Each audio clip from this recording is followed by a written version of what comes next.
ಮಾಡ್ತೀನಿ ಸರ್. ಹಳೆ ಮೈಸೂರು ಭಾಗವನ್ನ ಬಿಜೆಪಿ ಹಿಂದುತ್ವದ ಲ್ಯಾಬ್ ಮಾಡ್ಕೊಳ್ಳೋ ಪ್ರಯತ್ನ ಪಡ್ತಾ ಇದ್ದೀರಾ? ಸೇಮ್ ಕರಾವಳಿ ಭಾಗದ ತರ? ಖಂಡಿತ ಇಲ್ಲ. ನೋಡಿ, ಕೆರಗೋಡ ಆಯ್ತು, ಮದ್ದೂರ್ ಆಯ್ತು, ಈಗ ಚಾಮುಂಡಿ ಚಲೋ ಅಲ್ಲ. ಈಗ ನೋಡಿ, ಕಿರ್ಗಾವಲು ಕಾಂಗ್ರೆಸ್ ನೇತೃತ್ವದ ಕಾಂಗ್ರೆಸ್ ಏನು ಸಿದ್ದರಾಮಯ್ಯ ಇದಾರಲ್ವಾ, ನೀವು ಅವರ ಅಧಿಕಾರ ಬಂದಾಗಿನಿಂದ ನೋಡಿ, ಹಿಸ್ಟ್ರಿ ತೆಗೆದು ನೋಡಿ ಬೇಡ, ಕಳೆದ 1 ವರ್ಷದಿಂದ ನೋಡಿ ಏನೇನು ಅವಘಡಗಳಾಗಿದೆ ಅಂತೇಳಿ. ಇದೇ ವಿಧಾನಸೌಧದಲ್ಲಿ ನಮ್ಮ ಶತ್ರು ದೇಶದ ಪರವಾಗಿ ಜೈಕಾರಗಳನ್ನ ನಾನು ಹೇಳಲಿಕ್ಕೆ ಇಷ್ಟಪಡಲ್ಲ, ಅದನ್ನ ಜೈಕಾರನ ಕೂಗಿಸ್ತಾರೆ. ಆ ಕೇಸು ಎಲ್ಲಿಗೆ ಬಂತು? ಗಣೇಶನ ಗಲಾಟೆ, ಅದೇ ಏನು ಹಿಂದೆ ಮೂರ್ತಿಯನ್ನು ಸಹಿತ ಇವರು ಬಂಧನ ಮಾಡಿಸ್ತಾರೆ. ಅದೇನಾಯ್ತು? ಇಲ್ಲಿ ಹುಬ್ಳಿಯಲ್ಲಿ ಗಲಾಟೆ ಆಗತ್ತೆ, ಪೊಲೀಸ್ ಸ್ಟೇಷನ್ಗೆ ಹೋಗಿ ಗಲಾಟೆ ಮಾಡ್ತಾರೆ ಅನ್ಯಕೋಮಿನವರು. ಅದೇನಾಯ್ತು? ಕೆಜಿಹಳ್ಳಿ ಡಿಜಿಹಳ್ಳಿ ಏನಾಯ್ತು? ಅದೇ ನಾನು ಹೇಳ್ತೀನಿ ಸರ್. ನೋಡಿ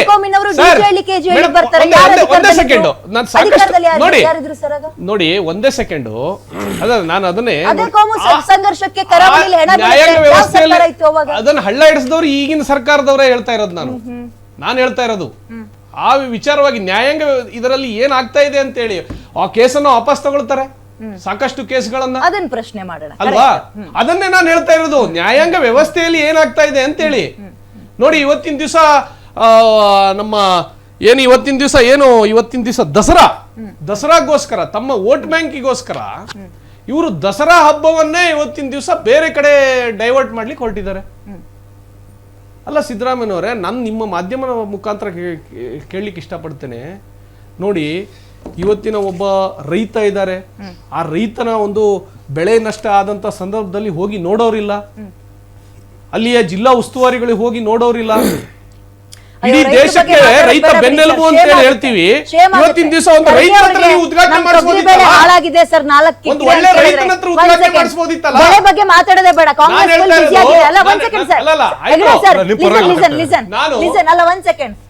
ರೈತರ ಬಗ್ಗೆ ಕಾಂಗ್ರೆಸ್ ವಿಚಾರದಲ್ಲಿ ಮಾತಾಡೋದ್ ಬೇಡ ಬಿಡಿ.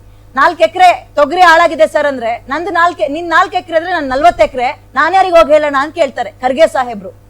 ರೈತರ ವಿಚಾರ ಹಂಗ ತಲೆ ಮಾವು ಬೆಳೆ ಸಂದರ್ಭ ಮಾವಿನ ಏನು ಬೆಳೆದಂತ ರೈತರಿಗೆ ಸಂಕಷ್ಟ ಆದ ರೈತರ ಬಗ್ಗೆ ಅವ್ರಿಗೀಗ ಒಂದು ಒಳ್ಳೆ ರೈತನ ಹತ್ರ ಇವತ್ತಿನ ಸಂಕಷ್ಟ ಇದ್ದಂತ ರೈತರ ಹತ್ರ ಉದ್ಘಾಟನೆ ಮಾಡಿಸಬಹುದಿತ್ತಾ?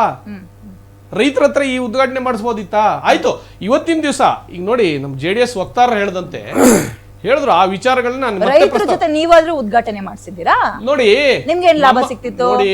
ನೋಡಿ ರೈತರ ನಮ್ಮ ಸರ್ಕಾರ ಈ ಸಂದರ್ಭದಲ್ಲಿ ಇದ್ದಂತ ಸಂದರ್ಭದಲ್ಲಿ ಒಂದು ಒಳ್ಳೆ ರೈತನ ಹತ್ರ ನಾವು ಅಥವಾ ಸಂಕಷ್ಟದಲ್ಲಿ ಇರುವಂತ ರೈತನ ಹತ್ರ ನಾವು ಉದ್ಘಾಟನೆ ಮಾಡಿಸ್ಬೋದು. ಇಲ್ಲಿ ತನಕ ಯಾಕೆ ಸರ್ ಮಾಡಿಸ್ತೀವಿ? ನೋಡಿ, ಇಲ್ಲಿ ತನಕ ನಾವು ಈ ಸಂಕಷ್ಟದಲ್ಲಿ ಇದು ಬಹಳಷ್ಟು ಸಂಕಷ್ಟದಲ್ಲಿದ್ದಾರೆ. ಈಗಿನ ಒಂದು ಸಂದರ್ಭದಲ್ಲಿ ಸಿದ್ದರಾಮಯ್ಯ ನೇತೃತ್ವ ಸರ್ಕಾರ ಬಂದಿದೆಯಲ್ಲ, ಬಹಳಷ್ಟು ಸಂಕಷ್ಟದಲ್ಲಿದ್ದಾರೆ. ಹಿಂದೆ ಇರ್ಲಿಲ್ಲ, ಇಷ್ಟು ಸಂಕಷ್ಟದಲ್ಲಿ ಇರ್ಲಿಲ್ಲ. 3,500ಕ್ಕೂ ಹೆಚ್ಚಿನ ರೈತರ ಆತ್ಮಹತ್ಯೆ ಮಾಡ್ಕೊಂಡಿದ್ದಾರೆ ಇವತ್ತಿನ ದಿವಸ ಕರ್ನಾಟಕ ರಾಜ್ಯದಲ್ಲಿ. ಹಿಂದೆಂದೂ ಆಗಿಲ್ಲ ಅಷ್ಟು ರೈತರ ಆತ್ಮಹತ್ಯೆ ಆಗಿದೆ.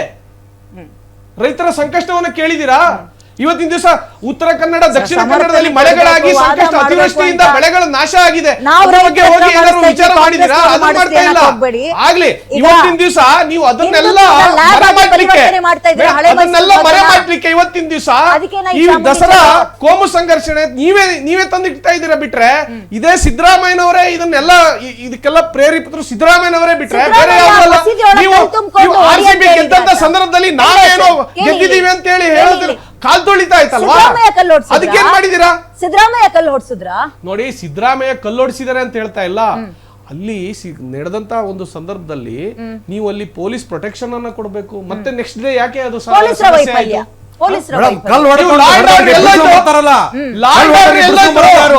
ಆಯ್ತು ಮೇಡಮ್, ಲಾ ಅಂಡ್ ಆರ್ಡರ್ ಎಲ್ಲೋಯ್ತು ಹೇಳಿ? ಹೆಂಗ ಗೊತ್ತಿದೆ ಅವರಿಗೆ? ನಾನು ಇದಕ್ಕೆಲ್ಲ ಕಾರಣಭೂತರು ಸಿದ್ದರಾಮಯ್ಯ, DK ಶಿವಕುಮಾರ್ ಅಂತ ಹೇಳ್ತೀನಿ ನಾನು. ಬಹಳ ಸುಭಿಕ್ಷವಾಗಿ ನಡೆಯುತ್ತೆ. ಅದೇ 4 ದಿನ ಆದ್ಮೇಲೆ ಗಣೇಶನ ವಿಸರ್ಜನೆ ಸಂದರ್ಭದಲ್ಲಿ ಹಿಂಗಾಗುತ್ತೆ ಅಂದ್ರೆ ಗಣೇಶನನ್ನೇ ಅರೆಸ್ಟ್ ಮಾಡಿಸಿದಾರ್ರಿ. ಗಣೇಶನ ಸಂದರ್ಭ ಇದೆ. ಲಾಸ್ಟ್ ಟೈಮ್ ಗಣೇಶನನ್ನು ಅರೆಸ್ಟ್ ಮಾಡಿಸಿದ್ರು, ಈ ಸಲ ಗಣೇಶನ್ ಕಲ್ಲಲ್ಲಿ ಓಡಿಸಿದ್ದಾರೆ. ನಾನು ಪ್ರಶ್ನೆ ಮಾಡ್ತೀನಿ, ಏನ್ ಸರ್ ನನಗೆ ಪ್ರಶ್ನೆ ನಿಮ್ಗೆ ಏನಂತ ಹೇಳಿ ಮೇಡಮ್? ಈ ಕಲ್ಲೊಡೆದಿರೋ ವಿಚಾರಕ್ಕೆ ನಿಮ್ಮ ಅಭಿಪ್ರಾಯ ಏನು? ಈದ್ ಮಿಲಾದ್ಗಾಗ್ಲಿಲ್ಲ, ಇದಕ್ಕೆ ಯಾಕಾಯ್ತು ಅಂತ. 50 ಮೀಟರ್ ದಾಟಾದ್ಮೇಲೆ ಆ ಹುಡುಗರಲ್ಲ ಏನೋ ಗ್ಯಾಂಗ್ ವಾರ್ ಇತ್ತು ಅಂತ ಹೇಳ್ಬಿಟ್ಟು ಡ್ಯಾನ್ಸ್ ಆಡ್ತಾ ಇದ್ರು. ಒಂದ್ ನಿಮಿಷ ಕೇಳಿ, ನಮಗ್ ಬಂದಿರೋ ಮಾಹಿತಿಗೆ ತಮಗೂ ಬಂದಿರುತ್ತೆ ಮಾಹಿತಿ. ಗ್ಯಾಂಗ್ ವಾರ್ ಇಂದ ಡ್ಯಾನ್ಸ್ ಆಡ್ತಾ ಇರೋರ್ ಮೇಲೆ ಕಲ್ಲೊಡ್ದಿರೋದು, ಗಣೇಶ ಮೇಲೆ ಕಲ್ಲೊಡ್ದಿಲ್ಲ. ಮೊದಲನೇದಾಗಿ ಭಕ್ತರಿಗೋಡಿದ್ರೇನು ಗಣಪತಿಗೋಡಿದ್ರೇನು ಸರ್? ಆಯ್ತು ಮೇಡಮ್, ಆಯ್ತು. ನಾನು ಬೆಳಗ್ಗೆನೋ ಒಂದು ಪ್ರಶ್ನೆ ಕೇಳಿದ್ರೆ ನನಗೆ ಉತ್ತರ ಏನ್ ಸಿಕ್ತು ಗೊತ್ತಾ? ನೀವು ಮುಸಲ್ಮಾನರು, ನೀವು ನಮ್ ದೇವ್ರ ಬಗ್ಗೆ ಮಾತಾಡಬಾರ್ದು ಅಂದ್ರು. ಏನಕ್ಕೋಸ್ಕರ ಅಂದ್ರೆ ನನಗೂ ಒಂದು ದೇವ್ರ ಮೇಲೆ ನೋಡಿ, ನಾನು ಹೇಳ್ತೀನಿ, ನಾವು ಹುಟ್ಟಿ ಬೆಳೆದಿರೋದು ಇದೇ ಭಾರತ ದೇಶದಲ್ಲಿ, ನಾವು ಭಾರತೀಯರೇ. ಪ್ರತಿಯೊಂದು ಧರ್ಮದಲ್ಲೂ ನಾವು ಪ್ರತಿಯೊಬ್ಬರ ಮನೆಯಲ್ಲೂ ಹೋಗಿ, ಒಂದ್ ನಿಮಿಷ ಹೇಳ್ತೀನಿ ಕೇಳಿ ಮೇಡಮ್, ಪ್ರತಿಯೊಬ್ಬರ ಮನೆಯಲ್ಲೂ ಹೋಗಿ ನಾವು ಅನ್ನ ತಿಂದಿದ್ದೀವಿ, ಅವರು ನಮ್ಮ ಮನೇಲಿ ಬಂದು ಅನ್ನ ತಿಂದಿದ್ದಾರೆ. ನಾನು ಸಿಂಪಲ್ ಆಗಿ ಕೇಳ್ತಾ ಇರೋದು ಒಂದೇ ಒಂದು ಮಾತು, ಸಿಂಪಲ್ ಕ್ವೆಶ್ಚನ್. ಹೋಗಿ ಬಂದು ಎಲ್ಲಾ ಚರ್ಚೆಗಳು ಬಂದಾಗ ಮುಸಲ್ಮಾನರಿಗೆ ನಾವು ಭಾರತೀಯರು ಅಂತ ಹೇಳ್ಕೊಳ್ಳೋ ಪರಿಸ್ಥಿತಿ ಯಾಕೆ ತಂದಿಟ್ಕೊಳ್ತಾ ಇದ್ದೀರಾ? ನಾವು ತಂದಿಟ್ಟಿಲ್ಲ, ರಾಜಕಾರಣಿಗಳು ತಂದಿಟ್ಟಿರೋದು ಅದನ್ನ ಇದು, ನಾವು ತಂದಿಟ್ಟಿಲ್ಲ. ಬೆಳಗ್ಗೆನೂ ಹೇಳ್ತಾ ಇದ್ರು ಚಲೋರಾಮ್ ಅವರು, ಏನಂತ, ನಾನು ಭಾರತ ಪ್ರೇಮಿ, ನಾನು ಭಾರತ ಮಾಡ್ಕೊಂಡಿದ್ದವ ಮದ್ದೂರಲ್ಲಿ ಮದ್ರಸಾಗ ಹೋಗಿ ಜಾಯಿನ್ ಆಗ್ತಾರೆ, ಮದ್ರಸಾದಿಂದ ಕಲ್ಲು ಹೊಡಿತಾರೆ, ಕಲ್ಲು ಹೊಡಿತಾರೆ ಅಂದಾಗ ಮದ್ರಸಾದಲ್ಲಿ ಏನ್ ಹೇಳ್ಕೊಡ್ತಾ ಇದಾರೆ, ಏನ್ ತಲೆಗೆ ತುಂಬ್ತಾ ಇದ್ದಾರೆ ಅಂತ ಚರ್ಚೆ ಆಗ್ಬೇಕಾಗಿರೋ ವಿಚಾರ ಅಲ್ವಾ ಸರ್? ಒಂದ್ ನಿಮಿಷ ನೋಡಿ, ಅಲ್ವಾ? ನೀವು ಇವಾಗ ಅರೆಸ್ಟ್ ಮಾಡಿದಿರಲ್ಲ, ನಿಮ್ಗೊಂದ್ ಸಿಂಪಲ್ ಆಗಿ ಮಾತಾಡಿದ್ರೆ ಮದ್ರಸಾ ಮಸೀದಿ ಅಂತ ಬರ್ತಾರೆ. ಮುಸಲ್ಮಾನರು ಅಂತ ಬಂದಿದ ತಕ್ಷಣನೇ ಬರೋದೇನು, ಬಾಯಲ್ಲಿ ಒಂದೇ ಒಂದು ವರ್ಡ್ ಮದ್ರಸಾ